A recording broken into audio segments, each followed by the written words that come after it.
bem, estamos de volta com o nosso podcast Entre a Cruz e a Graça, podcast feito por pastores da Igreja Evangélica Luterana do Brasil, pastores do Distrito Rio de Janeiro. Sou o pastor Ramires Pacheco, residente na cidade de Macaé, responsável pela missão no norte do estado do Rio. Estamos aqui com o pastor Jonas Flor, que é pastor na Tijuca, no Rio de Janeiro, e também o pastor Arthur Klippel, que é pastor em Realengo, também na cidade do Rio. Nós estamos falando sobre escatologias, coisas finais, a esperança cristã. E nesse último bloco nós vamos falar sobre juízo final, condenação e salvação eterna.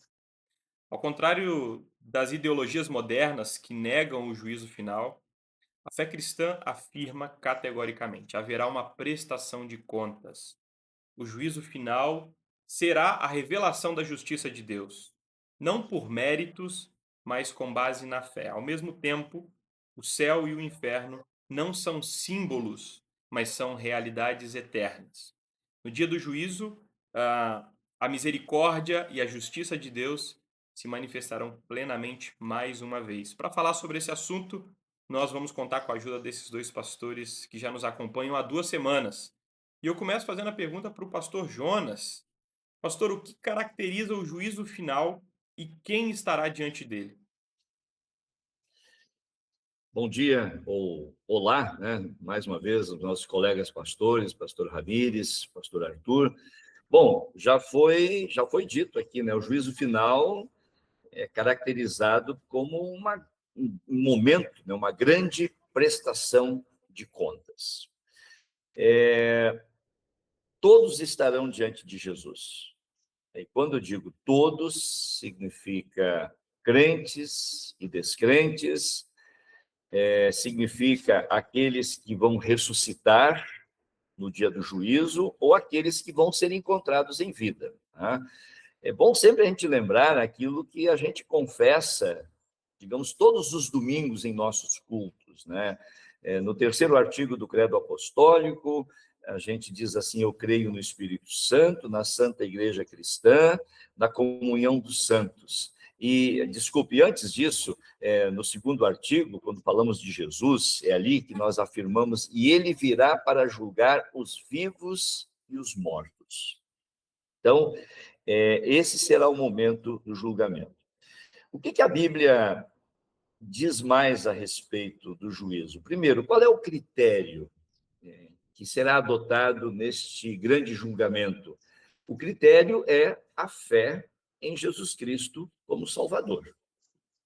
Mateus capítulo 25, ele traz a descrição desse grande julgamento, né? E exatamente ali nós vemos que todas as nações vão ser colocadas na presença de Jesus, e Jesus estará ali como um pastor que separa cabritos das ovelhas, né? Então, as ovelhas caracterizam os cristãos.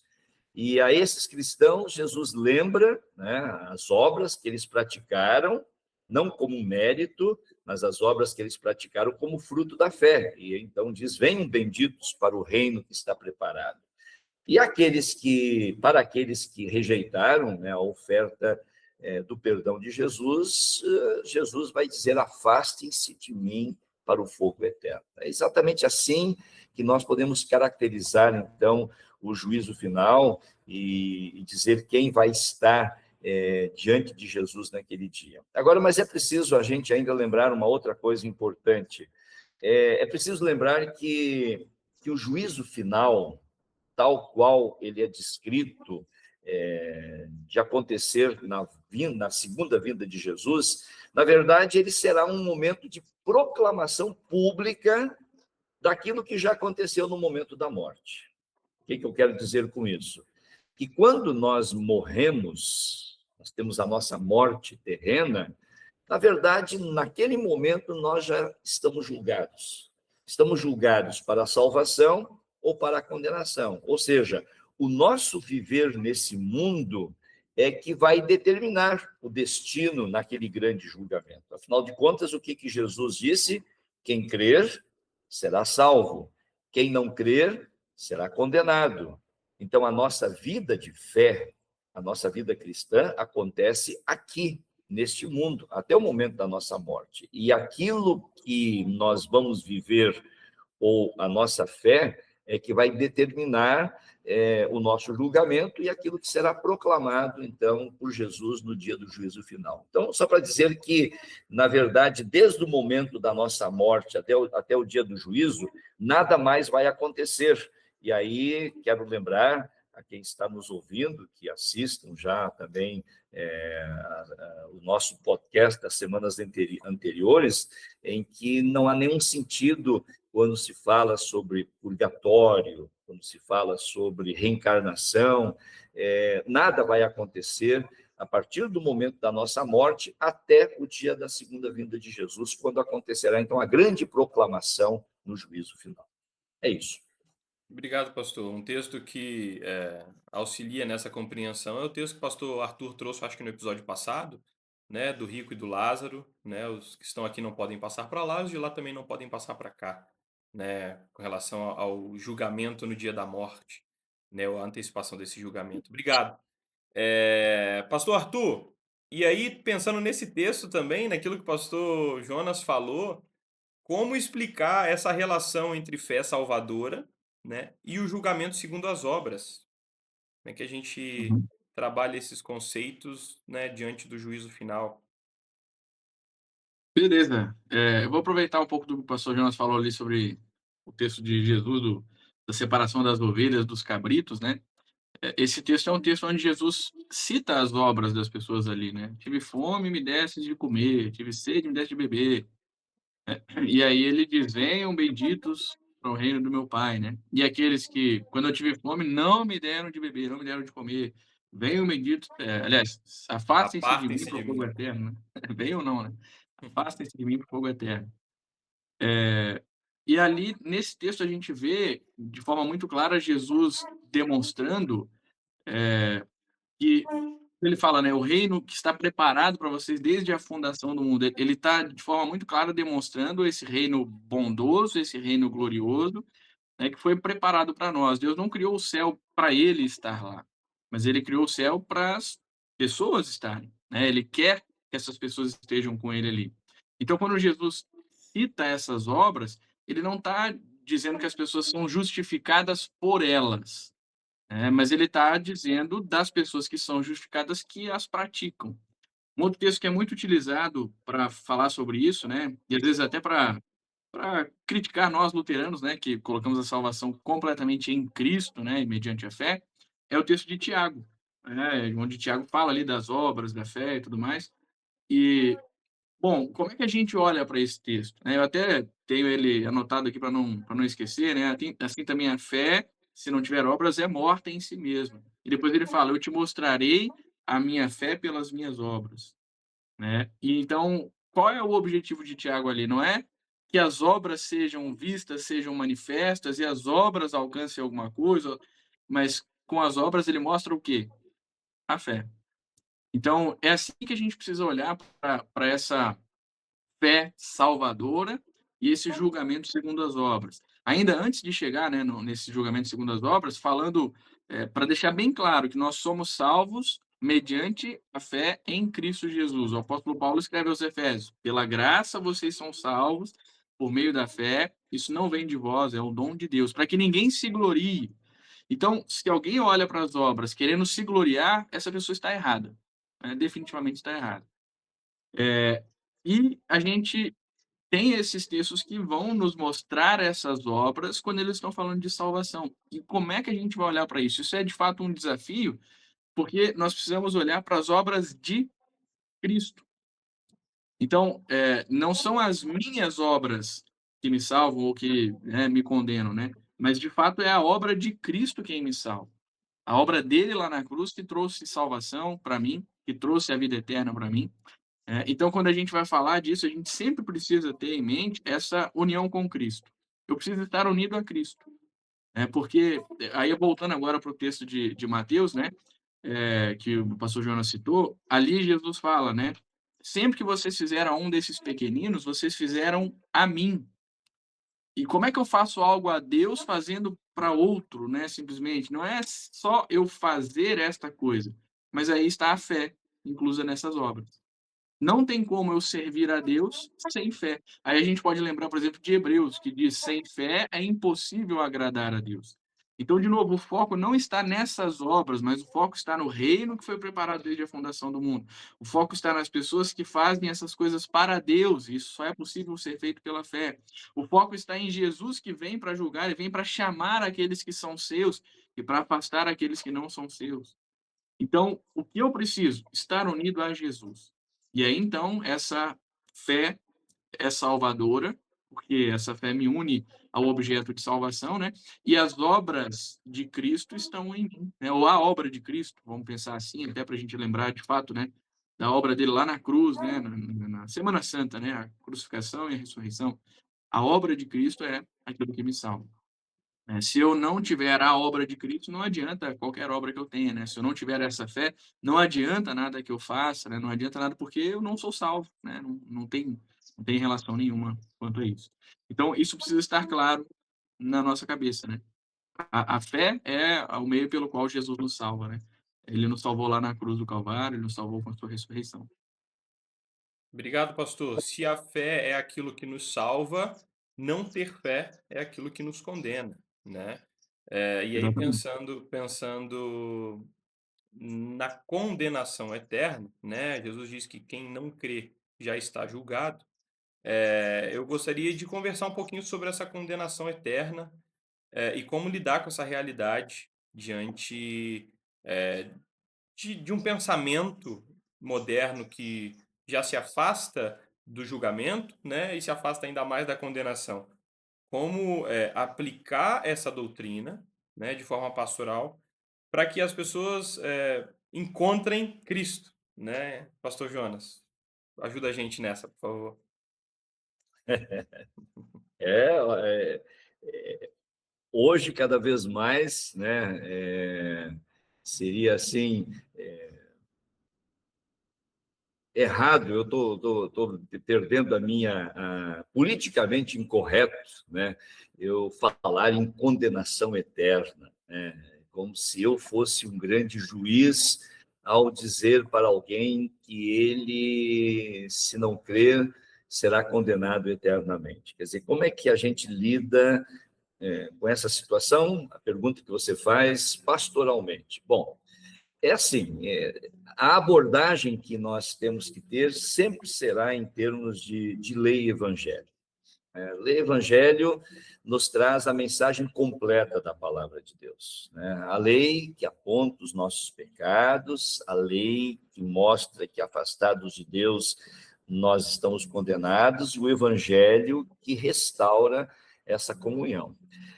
Quando eu penso sobre a questão da condenação eterna e sobre essa questão do evangelho, eu sempre tenho a lembrança, assim, quando a gente vai aqui no centro do Rio de Janeiro, uma ou outra vez, a gente encontra ali no Largo da Carioca um senhor, um pregador com a Bíblia na mão, gritando, né, aos berros, dizendo assim: se vocês não crerem, vocês vão todos para o inferno, né?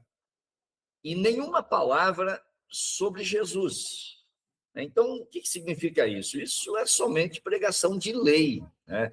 Deixando as pessoas desesperadas, né? Ou até deixando elas avessas, né? Rejeitando aquilo que está sendo dito para elas. Então, é verdade que é preciso a gente sempre de novo afirmar que o salário do pecado é a morte e a condenação eterna. É verdade que é preciso afirmar que sem arrependimento não há comunhão com Deus. Sem Jesus não há salvação. Sem Jesus não há qualquer tipo de esperança. Essa é a nossa mensagem, né? Agora, é preciso sempre de novo lembrar os convites de Jesus. O que vem a mim, de modo nenhum eu o lançarei fora. Ou venham a mim, todos vocês que estão cansados e sobrecarregados, e eu vou aliviar vocês. Ou lembrar exatamente as palavras de Jesus para o malfeitor na cruz, que eu já citei aqui, né? Hoje você estará comigo no paraíso. Então, quando pessoas, de repente, desprezam a pregação bíblica, especialmente a realidade da condenação eterna, a realidade do ranger de dentes do inferno, né? É preciso que a gente mostre com clareza o destino do pecado e do pecador que não se arrepende. Mas não podemos deixar de anunciar a boa nova da salvação. É claro que muitos não vão entender isso, né? Então, se a gente lembrar, por exemplo, as palavras de Jesus para o malfeitor na cruz, né? Que no último momento pede clemência, alguém poderia dizer, mas isso é uma injustiça, né? Eu sempre fui uma pessoa boa, né? O outro sempre fazendo mal está sendo salvo. Aí a gente lembra exatamente o que o pastor Arthur acabou de dizer anteriormente. Nós somos salvos pela fé em Jesus Cristo, e não pelos nossos méritos. Então, diante desta realidade de muitos não acreditarem ou desprezarem a realidade de uma condenação eterna, a gente precisa lembrar que sem Jesus não há qualquer tipo de esperança, mas, ao mesmo tempo, lembrar o que vem a mim, de modo nenhum lançarei fora. Venham a mim, eu os aliviarei.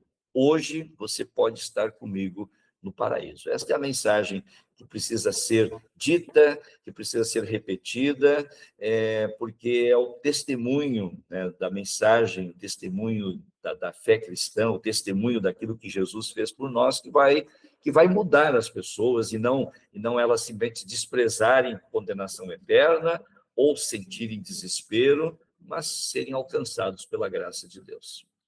Obrigado, pastor. Nós somos chamados a pregar boa nova, né?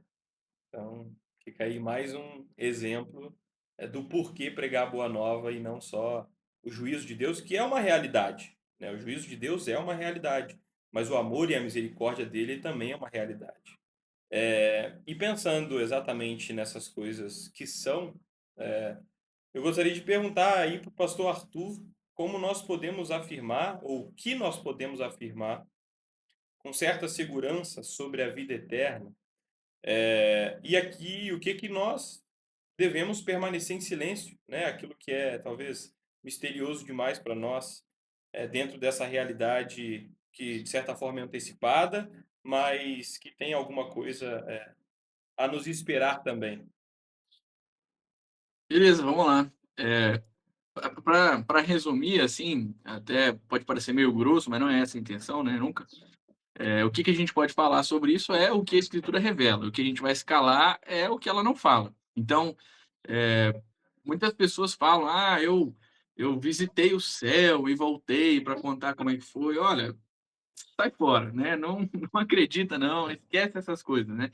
Mas olha para aquilo que Deus revelou, né? E de fato, como ele revelou também. É lógico que eu não vou conseguir citar tudo aqui, né? O que a Escritura fala sobre isso, né? Não preciso nem me enganar achando que eu vou citar, mas a gente consegue lembrar de algumas coisas que são faladas no texto bíblico. E até para resumir um pouco mais isso, muitas vezes a Escritura fala de coisas boas que nós teremos no céu, ela cita exemplos bons que a gente vai ter. Por exemplo, Isaías é rico nisso, né? Fala daqueles banquetes, né? Fala de uma vida em harmonia com animais que a gente geralmente não viveria aqui, né? Leão, lobo e não sei mais o quê. Então, muitas vezes a linguagem é essa. Ela pega coisas boas que a gente tem aqui e diz: o céu vai ser assim, dessa maneira, né? Assim é que é a vida eterna. Em outros momentos, a Escritura também fala do que não terá no céu. E aí o Apocalipse é rico nisso, né? A gente tem, por exemplo, um texto muito conhecido, né? Deixa eu ver se eu consigo lembrar dele. Não haverá luto, nem pranto, né? Porque as primeiras coisas já passaram. Nem choro, acho que fala, né? Ah, agora eu me esqueci. Desculpa, eu tô ruim de memória, né? Mas é mais ou menos isso, né? Eu tô lembrando especialmente do luto e do pranto porque eu quero falar sobre isso adiante também. Então, ali a gente está tendo uma negação de coisas ruins. Então, está dizendo o céu não vai ter essas coisas ruins. Por quê? E aí isso é importante, porque as primeiras coisas já passaram. Essas primeiras coisas se referem ao pecado, né?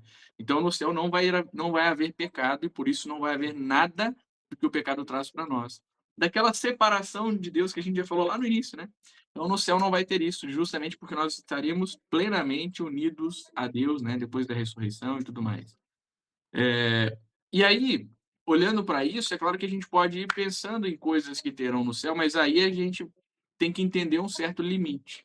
E aí, por que que eu disse que queria falar sobre o luto adiante, né? Esse é um exemplo muito claro. É uma dúvida que eu já tive que responder centenas de vezes, não sei, dezenas de vezes, que é: "Pastor, eu vou lembrar das pessoas lá no céu?" Essa eu acho que é uma dúvida bem cruel até, né? E aí, assim, a gente talvez não tenha uma resposta, completa ou, tão definida quanto a isso, né, porque a gente tem exemplos de pessoas que lembraram, mas não no céu, né, é o caso lá do rico e Lázaro, né, o rico estava no inferno lembrando, né, o Lázaro não fala nada se ele lembrava de alguém ou não, né. Mas uma coisa que traz muito consolo para nós é justamente esse texto de Apocalipse que diz que não vai haver luto.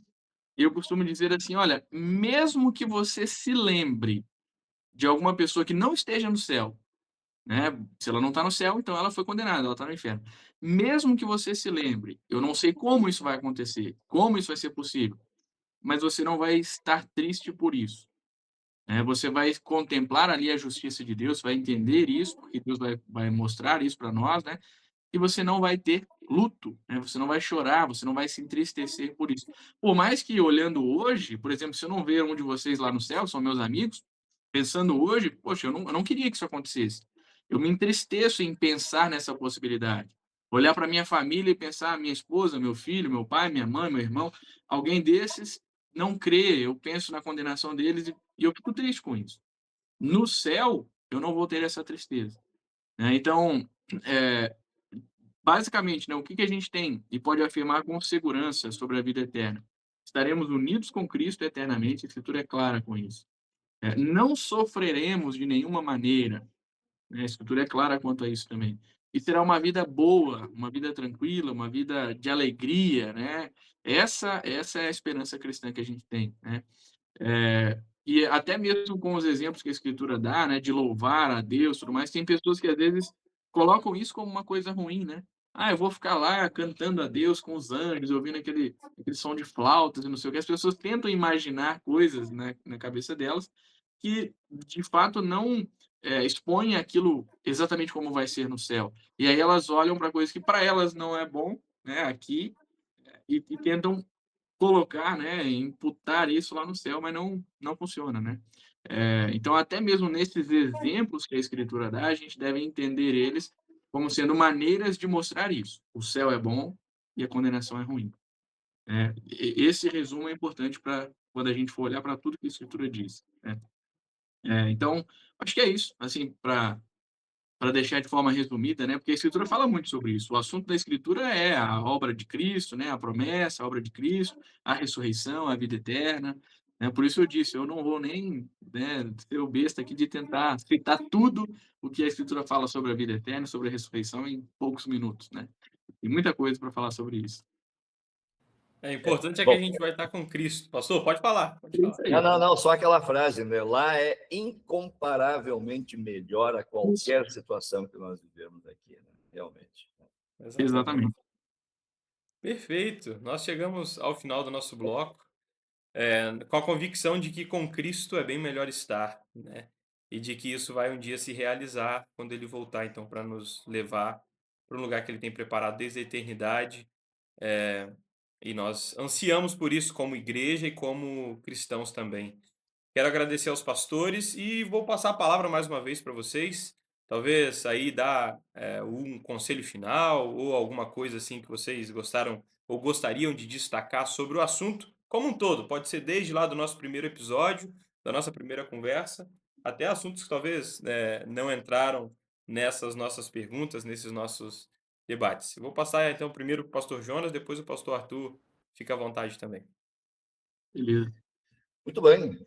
Bom, só para dizer que o tema, né, da escatologia, né, falar sobre o fim de todas as coisas, na verdade, é um coroar dos propósitos de Deus para cada um de nós, né? Quer dizer, a gente ouve a palavra de Deus, nós ouvimos, participamos de estudos bíblicos, ouvimos os sermões, vivemos como povo de Deus, e tudo o que acontece aqui tem um destino, ou seja, a nossa esperança está fundamentada e direcionada para esses acontecimentos, né? Então, para o cristão, e é importante a gente sempre lembrar isso, para o cristão, falar sobre o fim das coisas não é um assunto que gera medo ou temor, pelo contrário, né? É um assunto consolador, né? Cada domingo em nossos cultos, o que nós confessamos? Eu creio na remissão dos pecados, eu creio na ressurreição da carne, eu creio na vida eterna. Em muitos cultos nós cantamos, né? Caminhando alegres, vamos para o céu. Então, é muito bom a gente falar sobre esses assuntos dentro do tópico da escatologia, porque é nisso que consiste a nossa esperança. Nós queremos chegar lá, e queremos chegar até lá até o céu, né? O lugar que o pastor Arthur descreveu, e que é um mistério para nós, né? E só vamos realmente usufruir e conhecer quando estivermos lá. Eu agradeço a oportunidade, pastor Ramírez, de estar junto aqui com o pastor Arthur nesse momento, e espero que tenhamos, assim, trazido, mais do que esclarecimentos, também uma mensagem de consolo, de encorajamento, para que cada um continue a sua caminhada de fé para a eternidade. Muito obrigado. Obrigado também, tanto o pastor Ramírez, né, que sempre está coordenando esses podcasts aí, se dedicando um ano já, mais ou menos, né? Acho que até um pouco mais, né? Para isso tudo. E a gente dá graças a Deus por isso. E já que o pastor Jonas falou do culto, né? Eu costumo sempre iniciar o culto dizendo assim: vamos celebrar a ressurreição de Jesus. Todo culto é a celebração da ressurreição dele, né? E já que ele ressuscitou, nós ressuscitamos também. Então, eu gostaria até de, com isso, encorajar, né? Se você se interessou por esses assuntos, se você achou importante esse diálogo que a gente teve aqui, né? Essa conversa, de, e trazer essas diferenças que existem, né? E tentar esclarecer um pouquinho, esteja no culto. No culto você vai ouvir sempre falar sobre isso, mesmo que seja de uma outra maneira, né? O pastor não vai usar esses termos, né? Hoje nós vamos falar sobre escatologia, mas todo culto ele está falando sobre céu, sobre salvação, sobre perdão dos pecados, né? Sobre a condenação que o pecado traz e tudo mais, né? Então, você com certeza não tem nada a perder, né? De maneira nenhuma, só a ganhar com Jesus. Amém. Eu agradeço aos dois. Foi com certeza esclarecedor, mas foi também consolador, pastor. Lembrar das palavras, das promessas que são dirigidas a nós é sempre confortador. E eu gostaria de deixar uma palavra também encorajadora, né, que foi dita à igreja de Esmirna: ser fiel até a morte e lhe darei a coroa da vida, né, que o Espírito Santo nos faça seguir caminhando fiel até a morte, para que recebamos, então, mediante a fé, a coroa dada pelo nosso Senhor. Então, obrigado aos dois, obrigados aos nossos ouvintes que estão aí, fiel, ouvindo o nosso podcast, compartilhando. Quero pedir você também para comentar, deixar a sua curtida e enviar também no seu grupo da igreja, no seu grupo de bate-papo, porque não? Às vezes do futebol, às vezes dos amigos, das amigas de crochê, né, de bate-papo, envia lá. Tenho certeza que, como o pastor Jonas falou, além de esclarecedor, é consolador saber que a morte não tem a última palavra. A condenação não é o nosso destino, não é aquilo que Deus quer para nós. Ele quer a nossa salvação, ele quer que estejamos com ele, não só hoje, mas por toda a eternidade. Nós encerramos aqui com uma oração. Eu vou pedir o pastor Arthur para nos dirigir, então, em oração, e depois eu encerro esse podcast. Vamos nessa. Amado Pai Celestial, nós te agradecemos imensamente por esta obra de salvação realizada pelo teu Filho amado. Nós entendemos, Senhor, a gravidade do nosso pecado quando olhamos para essa necessidade. O teu Filho, o Filho de Deus, teve que vir e morrer por nós para nos dar a salvação. Isso nos traz, Senhor, um terror imenso por sabermos a gravidade do que cometemos, do que somos, do que precisamos. Porém, quando olhamos para o que isso trouxe e por que ele fez isso, essa era a sua vontade amorosa e graciosa, nós entendemos, Senhor, que vivemos a partir da sua graça, a partir do seu amor, temos essa plena confiança na salvação eterna que o Senhor nos dá, nesta vida eterna que viveremos unidos ao teu Filho, unidos a toda a igreja cristã no céu eternamente.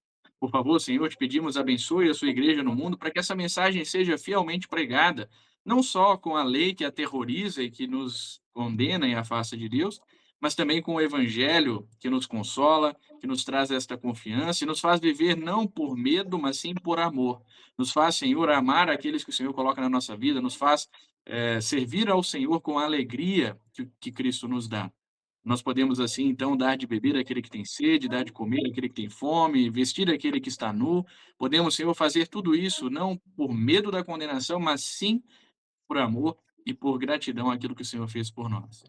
Tudo isso, Senhor, colocamos nas tuas mãos e pedimos pela sua igreja, por todos nós, em nome de Jesus. Amém. Amém.